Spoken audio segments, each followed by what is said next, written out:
ভূরাজনৈতিক বিশ্লেষক হিসেবে অতি পরিচিত মুখ অধ্যাপক জিয়াং। তার মতে এই যুদ্ধে শেষ পর্যন্ত মার্কিন যুক্তরাষ্ট্রের পরাজয় ঘটবে, যা বর্তমান বিশ্ব ব্যবস্থাকে চিরতরে বদলে দেবে।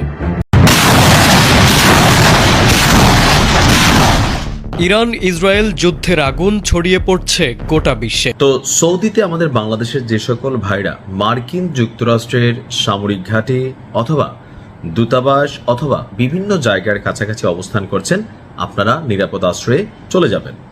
শুধুমাত্র মধ্যপ্রাচ্যের রাষ্ট্র সৌদি না, আরব, কাতার, বাহরাইন, আরও যে বিভিন্ন দেশগুলো আছে যেখানে ইরান সম্ভাব্য হামলা চালাবে, মাথায় রাখবেন প্রথম টার্গেটই থাকবে আমেরিকার দূতাবাসগুলো।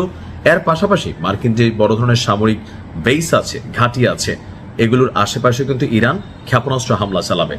তো মাত্র কিছুক্ষণ আগে আমরা সুসংবাদটা পেলাম যে সৌদি আরবের রাজধানী রিয়াদে অবস্থানরত মার্কিন যে দূতাবাস আছে সেখানে ড্রোন হামলা চালিয়েছে আপনার ইরান। সৌদি কর্তৃপক্ষের বরাত দিয়ে বলা হচ্ছে যে দুটি ড্রোন দূতাবাস প্রাঙ্গণে আঘাত আনে এবং কি মার্কিন যে দূতাবাস এটার যে কনস্ট্রাকশনাল আপনার যে স্ট্রাকচার আছে, ভবনটা মোটামুটি অর্ধেক ধসিয়ে দিয়েছে। সৌদি প্রতিরক্ষা মন্ত্রণালয়ের একজন মুখপাত্র এই হামলার সত্যতা নিশ্চিত করে আন্তর্জাতিক গণমাধ্যমকে বলেছেন, প্রাথমিক তথ্য অনুযায়ী রিয়াদে অবস্থিত মার্কিন দূতাবাসকে লক্ষ্য করে দুটি ড্রোনের মাধ্যমে এই হামলা চালানো হয়েছে। এর ফলে ভবনের বিভিন্ন অংশে অগ্নিকাণ্ড এবং ক্ষয়ক্ষতি হয়েছে।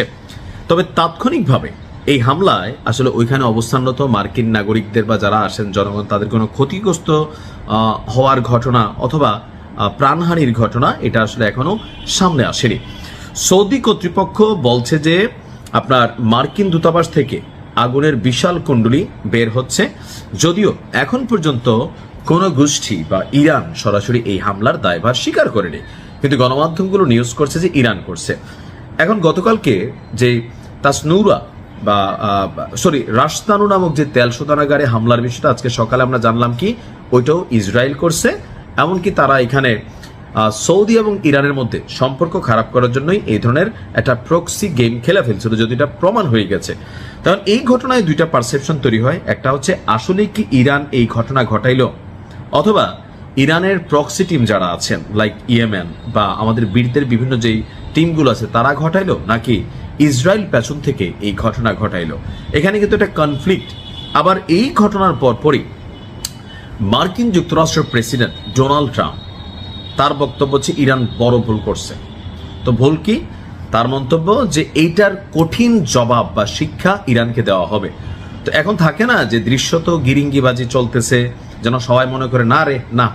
সহজ বাংলায় বুঝাইলে আপনি আরো বুঝবেন যে নাসিরউদ্দিন পাটোয়ারি যখন নির্বাচনের আগে প্রতিদিন মির্জা আব্বাস নিয়ে কথা বলতো, মানে নানান ধরনের বক্তব্য দিত, আমরা সবাই মনে করছি ছাত্রদলের নেতার একটা মায়ের কিন্তু নাসিরউদ্দিন পাটোয়ারি দিয়া ফেলবে। বাট মির্জা আব্বাস পর খাওয়া রাজনীতিবিদ, চুল বাতাসে পাকে নাই, রাজনীতি করে পাকছে। তো তিনি বলতেন যে নাসিরউদ্দিন পাটোয়ারি চায় আমি তারে টাচ করি, আমার কোনো নেতাকর্মী তার গায়ে হাত তুলুক, তো তুললে কি হবে, একটা সিম্পেথি ভোট পাবে। আবার ওইটাও তিনি বলছিলেন যে অন্য কেউ মাইরা ছাত্রদলের বা আমার উপরে কিন্তু চাপাই দিতে পারে, তবে এই ধরনের কোনো ঘটনা ঘটে নাই। কিন্তু বাংলাদেশের মানুষ যারা নাসির পাটোয়ারি এবং মির্জা আব্বাসের কন্টিনিউ এপিসোডগুলো দেখছিলেন, যদি নাসির পাটোয়ারি একটা মাইর খাইতো সবাই মনে করতো এটা বিএনপির মানে কর্মকাণ্ড অথবা মির্জা আব্বাসের লোকদের কর্মকাণ্ড। তো তদ্রুপ এখন যেহেতু ইরানের সাথে ঝামেলা, মধ্যপ্রাচ্যের অনেকগুলো দেশেই ইরান অভিযান চালাইছে, তো সেখান থেকে এটা প্রথমে ইরানের উপর চলে গেছে। ট্রাম্প বলতেছে এটার সমুচিত জবাব দেওয়া হবে, আমাদের দূতাবাসে হাত দিছো বাবা, তোমাদের হাড্ডি দিয়ে আমরা ঝুনঝুনি খেলবো, এরকম একটা রিয়াকশনের বক্তব্য ট্রাম্পের পক্ষ থেকে আসছে। তবে দরকার আছে, আমি মনে করি সৌদি আরবের মক্কা মদিনা ছাড়া বাকি যে কোনো জায়গায় ইরান চাইলে সেখানে খেলা উচিত। ভালো থাকুন, আসসালামু আলাইকুম।